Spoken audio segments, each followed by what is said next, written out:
السلام عليكم ورحمة الله وبركاته. الحمد لله رب العالمين والعاقبة للمتقين والصلاة والسلام على سيد الأنبياء والمرسلين وعلى آله وصحبه أجمعين. أشهد أن لا إله إلا الله وحده لا شريك له وأشهد أن محمدا عبده ورسوله.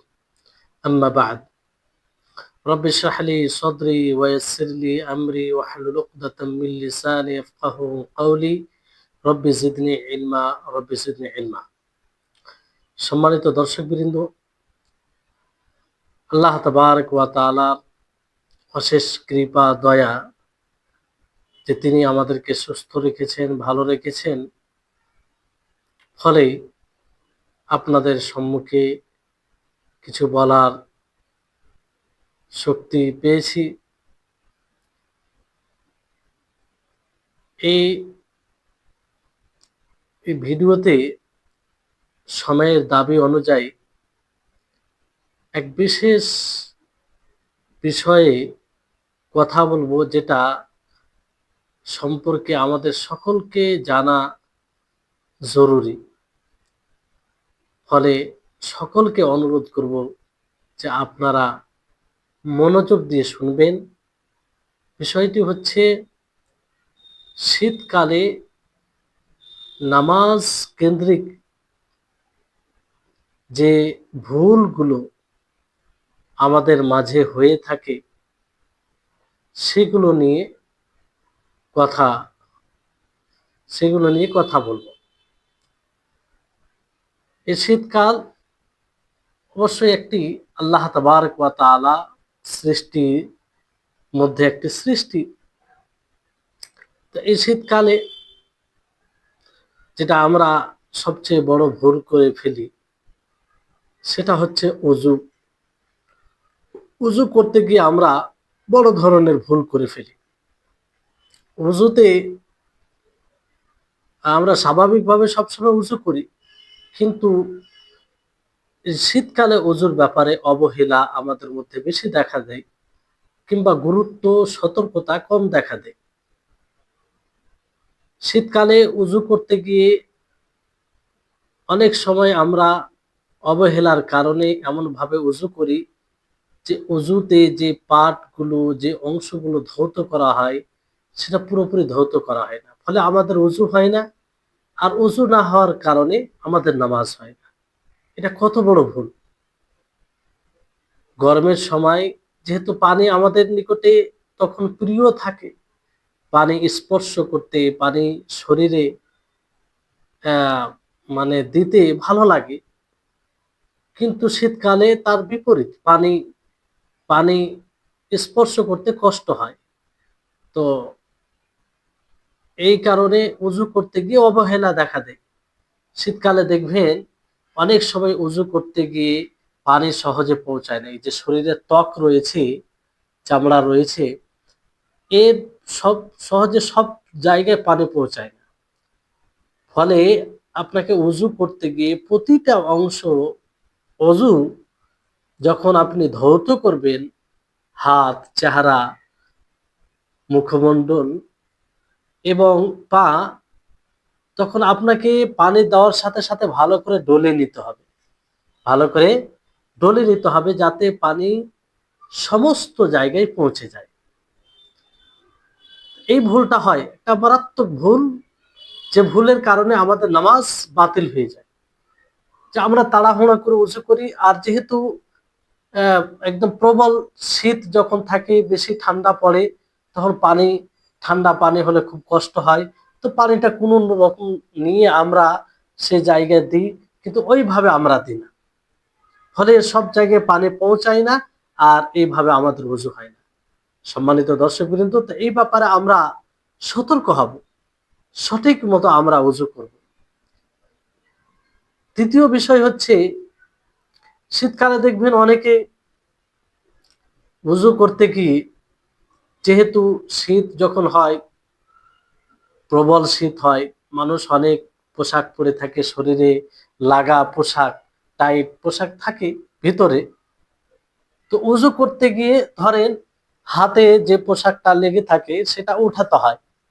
অনেক ভাই অনেক ভাইকে দেখা যায় যে তারা এই হাতের এটা উঠাতে গিয়ে ভালোভাবে উঠায় না, কোনো রকম ভাবে এই পর্যন্ত উঠায় আর সে তাড়াহুড়া করে উঁচু করে চলে যায়। ফলে এই যে কোনোই পর্যন্ত ধৌত করতে হবে, যেটা আপনার হাদিসে রয়েছে যে কোনোই পর্যন্ত ধৌত করতে হবে, তখন সে কোনোই পর্যন্ত ধৌত করে না, কোনোভাবে টাইট ফিট থাকে, কোনোভাবে এরকম করে উঠায় আর ধৌত করে সে উজু সেরে নেয়। এইভাবে তার উজুই হয়। এই জন্য সতর্ক থাকবেন, যদি আপনার পোশাক খুব টাইট হয় তা আপনি প্রয়োজন পড়লে সেই ভিতরকার পোশাকটা খুলে উজু করবেন। আর যদি না খুলেন তো কমসে কম আপনি সতর্কতার সাথে এটা ভালো করে উঠাবেন, যাতে আপনার এই পুরো কনুই পর্যন্ত স্পষ্ট হয়ে যায়, আপনি এই কনুই সমেত ভালো করে ধৌত করতে পারেন, কোনো জায়গায় যেন শুকনো না থাকে। চুল সম পরিমাণ যদি আপনার ওই অংশের যে অংশকে ধৌত করা জরুরি তার মধ্যে চুল সম পরিমাণ যদি শুকনো থেকে যায়, সেই ত্বকে যদি পানি না পৌঁছায় তাহলে আপনার ওযু হবে না কোন দুই হাতের এইভাবে। তো এই ভুলটা আপনারা করবেন না। আর আপনারা হয়তো কোনো এক ভিডিও শুনেছেন, ভিডিওতে যে ওযু করার বিশেষভাবে শীতকালে ওযু করার যে এক বিস্ময়কর ফজিলত রয়েছে সেটা জানলে আপনি এগুলো মানে ওযু ভালোভাবে করবেন আর এগুলো খেয়াল রাখবেন। তো এটা একটা বিষয়। তারপরে আর একটা কথা মনে রাখবেন, অজুতে যদি এইরকম কোনো ভুল হয়ে যায়, কোনো জায়গায় পানি না পৌঁছায়, তাহলে আপনার অজু হবে না। আপনি যদি সারা জীবন এইভাবে নামাজ পড়েন তো সারা জীবন আপনার নামাজ হবে না, আপনার সারা জীবন অজু হবে না, মানে নামাজ হবে না। আর আল্লাহ নবীর কঠোর ওয়াইদ রয়েছে, ধমক রয়েছে, যারা এই উজু করতে গিয়ে ভালোভাবে পা ধৌত করে না, শুকনো থেকে যায়। নবী করিম মুহাম্মদ সাল্লাল্লাহু আলাইহি সাল্লাম বলেন, ওয়াইলুল লিল আকাবি মিনান নার, যে তোমাদের পায়ের গোড়ালির জন্য ওয়াইল, জাহান্নাম রয়েছে, যে তারা ভালো করে ধৌত করে না। এই হাদিসের প্রেক্ষাপট আছে, যাই হোক আমি সেদিকে যাচ্ছি না, কিন্তু মূল বিষয়টা আপনাদেরকে বলি যে অজুতে অবহেলা যদি করি তাহলে এইরকম শাস্তির আমরা সম্মুখীন হব। ফলে অজু, আর যেখানেই নবী করিম মুহাম্মদ সাল্লাল্লাহু আলাইহি ওয়াসাল্লাম অজুর কথা বলেছেন, আসবিগুল অজু, অর্থাৎ আকমিলুল অজু, পরিপূর্ণতার সাথে অজু করো। তো ভালোভাবে অজু করতে হবে। তো এই ভুলটা আমাদের এলাকায়, মানে আমাদের মাঝে শীতকালে বিশেষ করে হয়ে থাকে, উজু করতে গিয়ে। পরিপূর্ণতার সাথে উজু করলে তার নেকি যে সেটা তো জানে না। যাই হোক, সেদিকে আমি আর যাচ্ছি না। তারপরে এই শীতকালকে কেন্দ্র করে নামাজ কেন্দ্রিক বিষয় হচ্ছে সেটা, কারণ তাহারাত অর্জন করতে হবে, পবিত্রতা অর্জন করতে হবে। যেমন কারো উপরে গোসলে জানাবাত যদি গোসল ফরজ হয়ে যায় এই শীতকালে, প্রবল শীতে, তো অনেক ভাই আছে যে প্রবল শীতের কারণে, তীব্র ঠান্ডার কারণে সে নামাজ পড়ে, কিংবা হালকা শীতের কারণে অনেক ভাই পড়ে। এটা বড় পরিতাপের বিষয় যে আমরা কেমন মুমিন, আমাদের ঈমান এত দুর্বল যে সামান্য ঠান্ডা, সামান্য শীত, সেটা আল্লাহ তাআলার ইতাআতের মাঝে প্রাচীর হয়ে দাঁড়ায়, সেটা কাঁটা হয়ে দাঁড়ায়, যার ফলে গোসল করতে গেলে সেই ঠান্ডা পানি হয়তো শরীরে লাগলে একটু কষ্ট হবে। সেই কারণে আমরা, মানে আমাদের মাঝে অনেকে আছে যে নামাজ ছেড়ে দিয়ে ফজরের সালাতকে কাজা করে দেয়। বড় পরিতাপের বিষয়। তো এই ভুলটি আপনারা এই শীতকালে করবেন না। এটা তো আপনার ইমানের পরীক্ষা, এটা তো আপনার ইমানের সততার পরীক্ষা, যে আপনি সত্যি কি আল্লাহ তাবারক ওয়া তাআলার উদ্দেশ্য, আল্লাহ তাবারক ওয়া তাআলার সন্তুষ্টিকে অর্জন করার জন্য এতটা কষ্টের সম্মুখীন হওয়াকে আপনি সাদরে গ্রহণ করছেন কি করেন। জি হ্যাঁ, এজন্য যেসব যুব সমাজ, যুব ভাইরা এই বিষয়টি যাদের মধ্যে রয়েছে, যারা এই গোসলের কারণে নামাজকে ছেড়ে দেয়, তাদেরকে বলি যে এই ভুলটা করিয়েন না, আপনারা এই ভুলটা করিয়েন না। এই ভুল করে আপনি নিজের দুর্বল ইমানের পরিচয় দিচ্ছেন। এই ভুল করে আপনি পরিচয় দিচ্ছেন যে আপনি সামান্য একটা কষ্টের কারণে আপনি আল্লাহর ইতাআত থেকে নিজেকে সরিয়ে নিচ্ছেন। তো এটা একটা ভুল আমরা কখনো করব না। সময়ে প্রয়োজন পড়লে দেখেন, যদি খুব শীত হয়, প্রবল ঠান্ডা হয়, আপনি পানিকে গরম করুন, গরম করে গোসল করুন, নিষেধ নেই। এই শরীয়ত আসান, এর উপর আপনি সহজে আমল করতে পারেন, আল্লাহ তাআলা সহজ করে দিয়েছেন। তো পানি গরম করুন, তারপরে গোসল করুন। তারপরে যদি আপনার অসুবিধা হয় ঠান্ডার কারণে, হয়তো আপনার শরীর সেটা বরদাস্ত করতে পারছে না, আপনার হয়তো কোনো অসুখ আছে, সেই অসুখে বৃদ্ধি পাবে আশঙ্কা, প্রবল আশঙ্কা রয়েছে যে গোসল করলেই বৃদ্ধি পাবে, গোসল করলেই আপনি অসুস্থ হয়ে যাবেন, এরকম যদি প্রবল আশঙ্কা থাকে আর বাস্তবে যদি এটা হয়, তাহলে আপনি তায়াম্মুম করবেন। সেই গোসলের নিয়তে আপনি তায়াম্মুম করবেন। যেমন ভাবে ওযুর জন্য তায়াম্মুম করেন, অনুরূপ ভাবে আপনি ওইভাবেই তায়াম্মুম করবেন।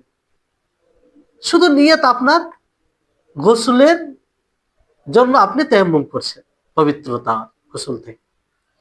জি, তো এই বিষয়টি খেয়াল রাখবেন। সাধারণত এই শীতকালে এই বড় ধরনের ভুল হয়ে থাকে। আর কখনো আপনি এই কারণে নামাজ থেকে পিছপা হবেন না। নামাজ থেকে পিছপা হবেন না। জি, এটা আপনার ইমানের পরীক্ষা। যাই হোক, কথা লম্বা করছি না। কারণ বেশ কয়েকটি জিনিস এই শীতকালে নামাজ কেন্দ্রিক আমাদের সমাজে যেসব ভুলগুলো হয়ে থাকে সেগুলো তুলে ধরার উদ্দেশ্যেই আপনাদের নিকটে এই একটি ছোট্ট ভিডিও এনেছি, যাতে আমরা সকলেই সতর্ক হতে পারি। তারপরে আরেকটি যেটা ভুল হয় সেটি হচ্ছে যে আহ দেখবেন অনেকেই মুখ ঢেকে নামাজ পড়ে। প্রবল শীত যখন থাকে, এখন ওই রকম শীত পড়েনি, যখন তীব্র ঠান্ডা পড়ে, অনেক মানুষ দেখবেন যে মুখ ঢেকে নামাজ পড়ে। যেমন এমন আছে, এইভাবে দেখবেন অনেকেই নামাজ পড়ে, এইভাবে মুখ ঢেকে নামাজ পড়ে। এটা কিন্তু মাকরুহ, অপছন্দনীয়। এরকম ভাবে মুখ ঢেকে শীতের কারণে আপনি দেখবেন অনেক ভাইকে দেখতে পাবেন, অথচ জানা থাকলে হয়তো এটা করতো না, অজানা না জানার কারণে এগুলো হয়। তো সতর্ক আমাদেরকে বলতে হবে, সঠিক শিক্ষা, নবী সাল্লাল্লাহু আলাইহি ওয়াসাল্লামের দিক নির্দেশনা এটা পৌঁছাতে হবে মানুষের নিকটে। তো এইভাবে শীতের কারণে আপনি মফলার দিয়ে হোক, চাদর দিয়ে হোক, এইরকম ভাবে মুখ ঢেকে নামাজ পড়বেন না।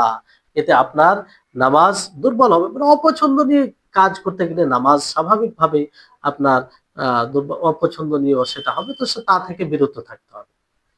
মুখ ঢেকে কোনো সময় আপনি নামাজ পড়তে পারেন, কিন্তু শীতকালে এটা হয়ে থাকে। এই জন্য এই এই ঋতুতে এই ভুলটা হয়, এই জন্য এই কথাটা এখন বলছি যে মুখ ঢেকে শীতকালে বিশেষভাবে সতর্ক থাকতে হবে। আর কোনো সময় আপনি মুখ ঢেকে নামাজ পড়তে পারেন না। হ্যাঁ, কিছু কিছু অবস্থা আছে যে অবস্থাতে আপনি মুখ ঢেকে সালাত আদায় করতে পারেন কিংবা মুখ ঢাকতে পারেন। যেমন ধরুন যে যদি আপনার হাঁচি আসে, হাঁচি হাঁচি কিংবা মানে যেটাকে বলছে আমরা হ্যাম বলি, সেরকম যদি বিষয় আসে, হাঁচি আসে, তা এইভাবে আপনি রাখতে পারেন। এটা এক প্রকার মুখ ঢাকা হয়ে যাচ্ছে, যেটা সাধারণ স্বাভাবিকভাবে এটা অকারণে মানে ঠিক নয়।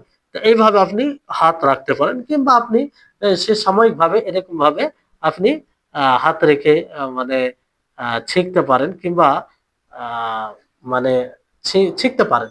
তো এটা মানে একটা ভিন্ন অবস্থা।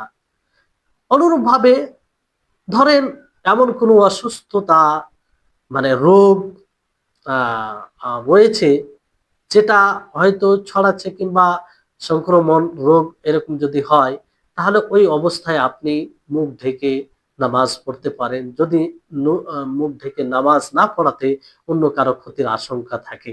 যেমন আমরা বেশ কিছুদিন আগে আমরা একটা সময় অতিবাহিত করলাম, যেটা স্মরণীয়, সকলের মনে আছে আশা করি, যে করোনা। সে সময় একটা মহামারীর মতো এই রোগ, যাই হোক, সে কারণে ওলামাগণ, বিদ্বানগণ, কোরআন হাদিসের পণ্ডিতগণ তারা ফতোয়া দিয়েছিলেন আর এটা কোরআন হাদিস সম্মত যে এই অবস্থাতে মুখ ঢেকে নামাজ পড়া যায়। এই অবস্থাতে অপছন্দনীয় নয়, এই অবস্থাতে অপছন্দনীয় নয়। তো এইরকম যদি অবস্থা তৈরি হয়ে যায় তাহলে মুখ ঢেকে তখন নামাজ পড়া যায়। আরেকটি অবস্থা হচ্ছে যে মহিলারাও মুখ ঢেকে নামাজ পড়তে পারে না, তবে তারা যদি এমন জায়গায় নামাজ পড়ে যে জায়গায় এমন পুরুষ আছে যে পুরুষের কাছে তাকে পর্দা করতে হবে, পর্দা জরুরি, তাহলে সেখানে সে মুখ ঢেকে নামাজ পড়বে, কারণ পর্দা করতে হবে, পর্দার সাথে পড়তে হবে। আর বাড়িতে যখন পড়বে যেখানে এরকম পুরুষ নেই যার কাছে পর্দা করা জরুরি, তাহলে সেখানে মুখ ঢেকে নামাজ পড়বে না। জি, তাহলে এই তিনটি অবস্থা ছাড়া কোনো সময় আপনি মুখ ঢেকে নামাজ পড়বেন। আর এটা থেকে নিষেধ আছে, এটা যে আপনাকে বানিয়ে কথা বলছি কিংবা কোনো মানুষের উক্তি তুলে ধরছি তা নয়। নবী সাল্লাল্লাহু আলাইহি সাল্লাম তিনি বলেছেন যে নাহা আনিস সাদলি ফিস সালাতি ওয়া আন ইউগাত্তিয়ার রাজুলু ফাহু। এই হাদিসটি মানে আবু দাউদে রয়েছে, আর বিশুদ্ধ হাদিস যে নবী সাল্লাল্লাহু আলাইহি সাল্লাম কাপড় লটকানো থেকে এবং নামাজের মধ্যে কাপড় লটকানো থেকে এবং মুখকে ঢেকে দেওয়া থেকে নিষেধ করেছেন। মুখ ঢেকে আপনি নামাজ পড়বেন না। জি, তাহলে এটা স্পষ্ট, এটা দলিল ভিত্তিক। মুখ ঢেকে আপনি নামাজ পড়বেন না, কিন্তু শীতকালে অনেকের হয়ে থাকে, এই জন্য আপনি নিজে সতর্ক হবেন। এরকম ভাবে মফলার দিয়ে অনেকেই মানে মুখ ঢেকে নেই, কিংবা আর অন্য কিছু চাদর দ্বারা। অনুরূপ ভাবে হাদিস আরেকটি শব্দ শুনলেন আপনি যে আনিস সাদর, কাপড় লটকে দেওয়া থেকে, মানে কি করেছে, নিষেধ করেছে আল্লাহ নবী। আর এটা মূলত ইহুদিদের মুশাবিহাত আসে, তারা সাদৃশ্যতা আসে, ইহুদিরা এরকমটা করে। যেমন ধরুন কাপড়কে ঘাড়ে রেখে দিয়ে এরকম ভাবে লটকে দেওয়া, দুই দিকে লটকে দেওয়া, এটা থেকেও নিষেধ করা আছে। অনেকে দেখবেন যে চাদর নিয়ে এসে দুই দিকে লটকে দিল, কাঁধে রেখে দুই দিকে লটকে দিল, নিচে লটকে একদম নিচে পর্যন্ত। তো এটাও সঠিক নয়, এটা থেকেও বিরত থাকতে হবে, এটা থেকেও বিরত থাকতে হবে। আরেকটি যেটা বিষয় ভুল হয়, ভালো করে আপনারা শুনবেন এবং গুরুত্ব দিবেন, যে ইস্তেমালুস সাম্মা, এটা থেকেও নবী করিম মুহাম্মদ সাল্লাল্লাহু আলাইহি ওয়াসাল্লাম নিষেধ করেছেন, যেটা সহিহ বুখারী সহিহ মুসলিমের হাদিস, যে আল্লাহ নবী বলেন ওয়া আইয়াশতামিলাস সাম্মা, যে কিংবা আরো অন্য হাদিসে অন্যভাবে আছে। এক কথায় ইস্তেমালুস সাম্মা থেকে, ইস্তেমালুস সাম্মা কাকে বলা হয়? ইস্তেমালুস সাম্মা বলা হয় যে এমন কাপড় দিয়ে চারদিকটাকে ব্লক করে দেওয়া, যে হাত না বের করতে পারা, চাদরের মধ্যেই হাত মানে ঢুকিয়ে রাখা, বের করতে না পারা, এটাকে ইস্তেমালুস সাম্মা। সংক্ষিপ্ত ভাবে আপনাদেরকে বলছি।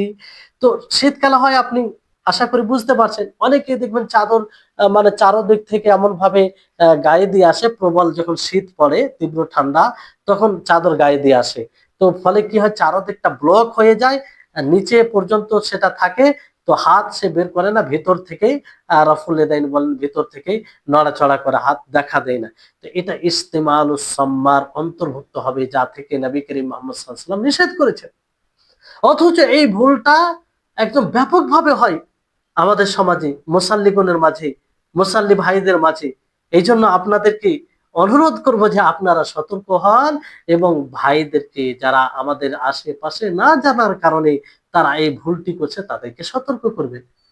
চাদরটা যদি ওই রকম হয়, ওপরে হয়, এই পর্যন্ত হয়, হাতটা যদি বের করতে পারে, কোনো সমস্যা নেই, কোনো সমস্যা নেই। আর এটাকে ইস্তেমালুস সাম্মা কেন বলা হয়? আসাম সুম থেকে, মানে বধিরকে বলা হয়। বধির যেমন তার মানে ব্লক হয়ে যায়, ফলে সে শুনতে পায় না, এই জন্য বধির বলা হয়। অনুরূপ ভাবে এটাকে ইস্তেমালুস সাম্মা এই জন্য বলা হয় যে চারদিক থেকে ব্লক হয়ে যায়। হ্যাঁ, চারদিকের যে জানলা আছে সবকিছু বন্ধ করে দেওয়া হয়, মানে কোনো দিকে সে হাত বের করতে পারে না, ফলে এটাকে ইস্তেমালুস সাম্মা বলা হয়। তো এটা থেকে তো নিষেধ করা হয়েছে।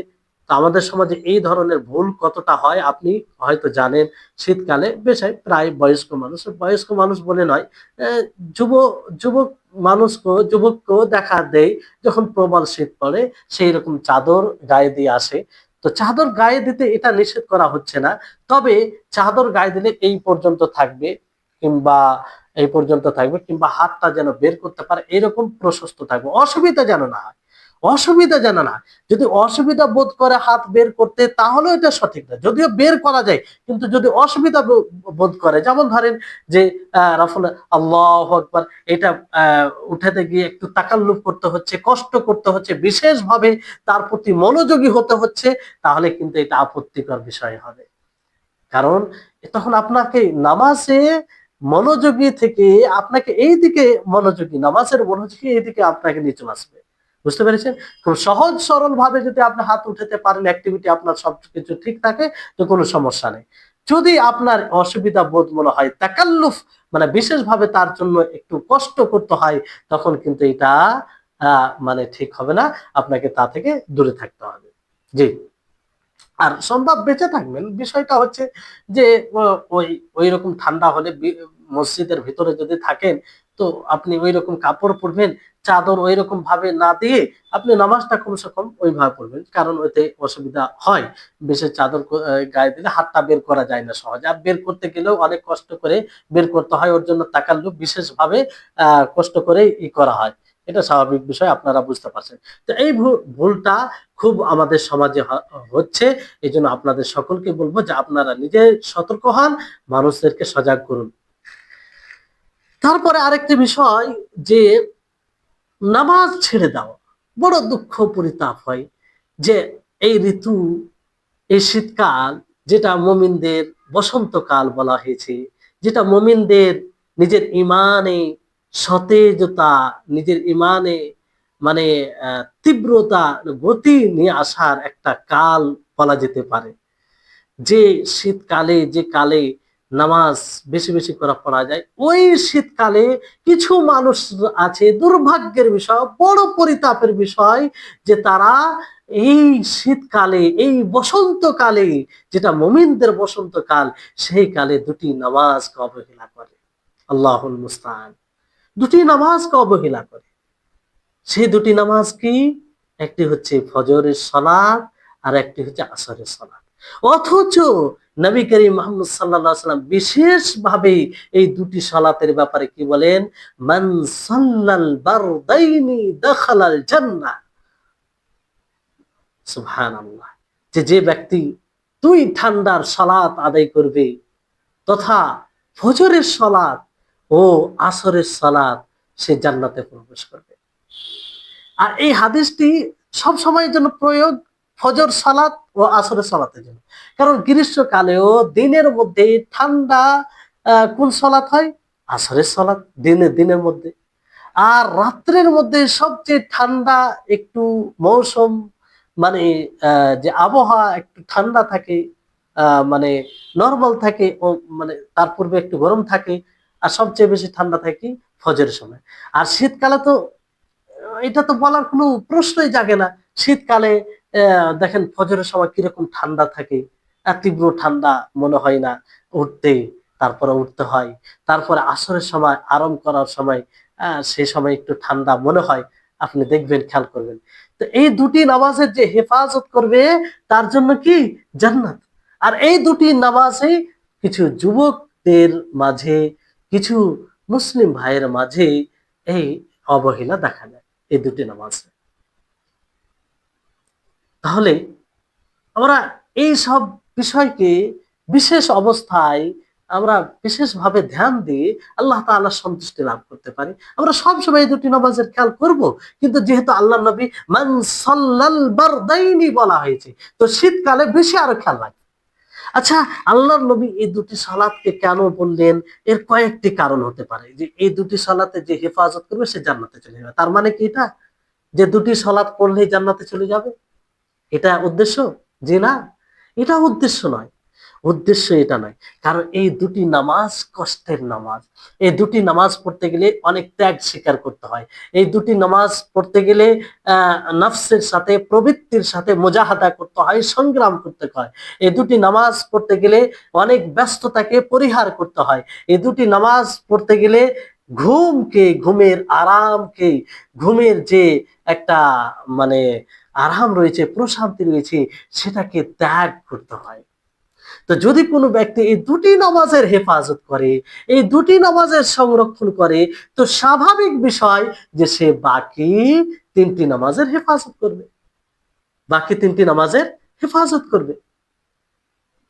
জি, তাহলে এই দুটি নামাজ, তার কারণ হচ্ছে দেখেন নবী সাল্লাল্লাহু আলাইহি ওয়াসাল্লাম এই দুটি নামাজের মানে কথা এই জন্য বললেন, এই কারণ হচ্ছে আহ, কারণ হচ্ছে এটাই যে বারদা এই জন্য বলেছে, তো দুটোই ঠান্ডা, গ্রীষ্মকালে মোটামুটি ওই তুলনামূলক ঠান্ডায় পড়ে যায়। আর শীতকালে তো এটা আরো স্পষ্ট ভাবে বুঝতে পারছেন যে শীত, ওই সময় শীতটা, দিনের মধ্যে শীতটা বেশি থাকে আসরের সময়, আর রাত্রে ফজরের সময় এটা বেশি শীত থাকে। তো এই হচ্ছে, আর বিষয়টি হচ্ছে ফজরের যে একটা ঘুমের লাজ্জাত, ঘুমের যে আরাম, ঘুমের যে একটা সেই গরম বিছানা, নরম বিছানা, গরম কম্বল, আর সেই আরামদায়ক কি একটা ঘুম হয়, কি একটা বিছানা তখন আরামদায়ক হয়। সেই বিছানা, আরামদায়ক বিছানাকে ছেড়ে যেতে হয়। হ্যাঁ, সেই আরামদায়ক প্রশান্তি, মানে শান্তির সবকিছু, মানে ওই সময় আরো মানে বেশি শান্তির মনে হয়, বেশি আহ, মানে উম, ভালো মনে হয়। অনুরূপ ভাবে আসরের সময় দেখেন, আসরের সময় মানুষের ব্যস্ততার সময় থাকে, কাজে কর্মে ব্যস্ত থাকে, ওই জন্য দেখেন অনেকেই দেখবেন আসরের নামাজ ব্যস্ততার কারণে ছেড়ে দেয়। ব্যস্ততার এই জন্য আল্লাহ নবী বিশেষ ভাবে সাল্লাল বারদাই, মানে ফজর ও আসরকে তিনি বলেছেন। হ্যাঁ, তো স্বাভাবিক যেটা আপনাদের বললো যে এই দুটো নামাজ হেফাজত করতে হলে বাকিগুলো হেফাজত এমনিতেই হবে কিংবা করবে। জি, আর এটাও কারণ বলা হয়েছে যে ওই সময় কারণ মালাইকা একত্রিত হয়, রাত্রের মালাইকা ফজরের সময় একত্রিত হয়, এবং দিনের মালাইকা ফারিস্তাগণ আসরের সময় একত্রিত হয়।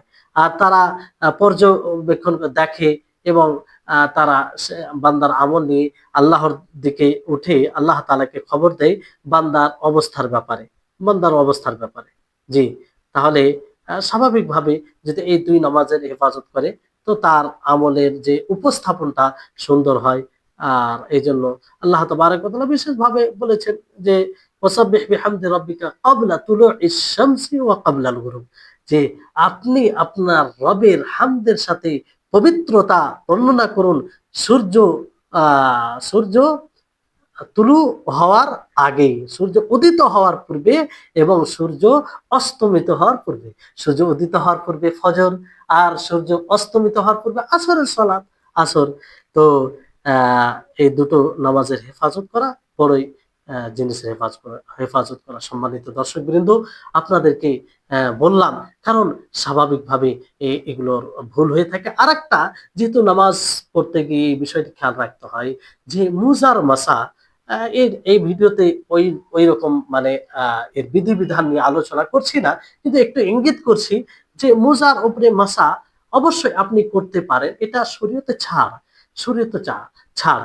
এটাকে এইরকম ভাবে কেউ নেবেন না, কেউ যদি মোজার উপরে মাসা করে তাহলে সে দুর্বল, সে পা ধুতে পারে না, তার সওয়াব কমে যাবে, তার নেকি কমে যাবে, এইরকমটা ধারণা রাখে না। কারণ নবী করিম মুহাম্মদ সাল্লাল্লাহু আলাইহি ওয়াসাল্লাম একটা হাদিসের মধ্যে কি বলেছেন, যে আল্লাহ নবী বলেন ইন্নাল্লাহা ইউহিব্বু আন তু'তা রুখাসাহু, যে নিশ্চয় আল্লাহ তাবারক ওয়া তাআলা পছন্দ করেন যে বান্দা আল্লাহ তাবারক ওয়া তাআলার ছাড়ের উপরে আমল করুক, সেটাকে বাস্তবায়ন করি, এটা আল্লাহ তাআলা পছন্দ করেন। তাহলে আমি আপনি কে, কেউ যদি আল্লাহর ছাড়ের উপরে, আল্লাহ তাআলা যেটাকে সহজ করেছেন সেটাকে কেউ সাদরে গ্রহণ করে, তো এটাকে তো আল্লাহ তাআলা পছন্দ করে। তা আমি আপনি এটাকে ছোট করনেওয়ালা কে? তো আমরা এইভাবে ছোট করব না। তো মোজার উপরে মাসা, আপনি যে কোনো মোজার উপরে মাসা করতে পারেন, যাকে আমরা মোজা বলতে পারি তার উপরে আপনি মাসা করতে পারেন। তবে মোজার উপরে মাসা করতে গিয়ে বড় ধরনের ভুল করে থাকে। সেটা কি, যে মোজার উপরে মাসা করার জন্য মূল শর্ত হচ্ছে যে আপনি পবিত্র অবস্থায় তাকে পরিধান করবেন, পড়বেন আপনি পবিত্র অবস্থায়। মানে আপনি উজু করে মোজাটা পড়বেন, বুঝেছেন?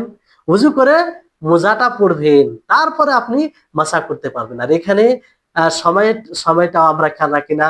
মুকিমের জন্য একদিন এক রাত, তথা যে বাড়িতে অবস্থান করে থাকবে, যে নিজের জায়গায় থাকবে, মুসাফির হবে না, সে একদিন এক রাত সে করবে ওই মুজার উপরে মাসা। বুঝতে পেরেছেন? একদিন এক রাত।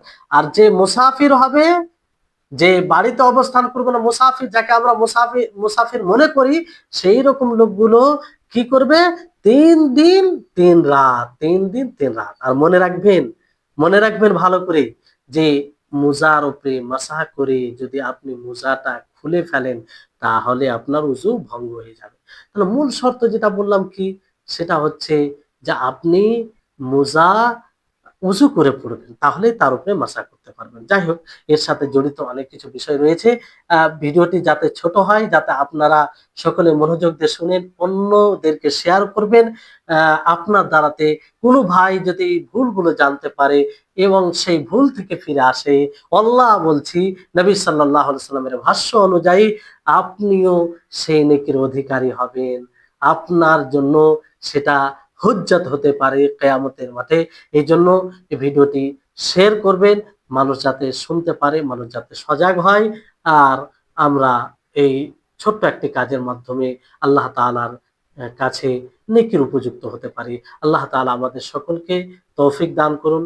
আল্লাহ তাআলা আমাদের সকলকে সজাগ, সচেতন মুসলিম হিসাবে গ্রহণ করুন, এবং সেই হিসাবে আমাদেরকে আল্লাহ তাআলা জ্ঞান অর্জন করার তৌফিক দান করুন। ওয়া আখির দাওয়ানা আনিল হামদুলিল্লাহি রাব্বিল আলামিন। আসসালামু আলাইকুম ওয়া রাহমাতুল্লাহি ওয়া বারাকাতুহু।